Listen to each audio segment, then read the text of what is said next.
ఏలూరు జిల్లా నూజివీడు పట్టణంలో పలు అభివృద్ధి కార్యక్రమాల్లో పాల్గొన్నారు మంత్రి కొలుసు పార్థసారథి. ప్రభుత్వ ఆసుపత్రిలో హెచ్పివి వ్యాక్సిన్ ప్రక్రియను ప్రారంభించారు. కూటమి ప్రభుత్వంలో వైద్యానికి అధిక ప్రాధాన్యతనిస్తూ వేల కోట్ల రూపాయలు కేటాయించిందని చెప్పారు. నియోజకవర్గంలో 4 కోట్ల రూపాయలతో ఆసుపత్రి అభివృద్ధి చేశామని చెప్పారు. 20 సంవత్సరాల నుంచి బ్లడ్ బ్యాంక్ గురించి ఎదురు చూశారని, దీనిని సాధ్యం చేసిన ఘనత ఈ ప్రభుత్వానికి చెందుతుందని తెలిపారు.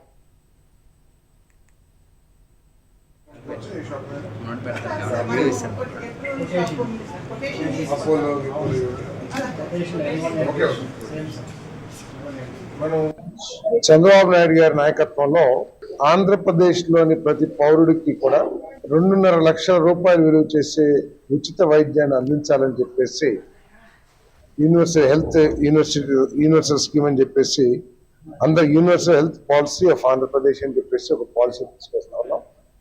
దీంట్లో ఏంటంటే ఇన్సూరెన్స్ కంపెనీస్తో మనం చూస్తా ఉన్నాం. గత ప్రభుత్వంలో కానీ లేకపోతే అంత ముందు కానివ్వండి, ఆరోగ్యశ్రీ డబ్బులు ఇవ్వకపోవటం మూలంగా కొన్ని హాస్పిటల్స్ వైద్యం చేయడానికి నిరాకరించడం కానివ్వండి, రకరకాల సమస్యలతో ఉచిత వైద్యం లభించిన పరిస్థితి మనం చూస్తా ఉన్నాం. ఈరోజు దాన్ని తప్పించడానికి ఇన్సూరెన్స్ కంపెనీస్తో లింక్ చేస్తూ పేమెంట్ కూడా ఇన్సూరెన్స్ కంపెనీస్ ద్వారా వచ్చే విధంగా అసెస్మెంట్ కానివ్వండి ఇమ్మీడియట్గా, ఏదో ఇంత ముందుకు వెళ్ళే ఇన్సూరెన్స్ కంపెనీస్ చుట్టూతో ఎప్పుడు ఇస్తారు క్లెయిమ్ అనేది కాకుండా టైం లిమిట్ పెట్టి ఒక రోజులోనో 45 డేస్లో 45 అవర్స్లోనో ఏ విధంగా ఇవ్వాలనేది ఒక స్కీమ్ పాలసీ తీసుకొస్తున్నాం.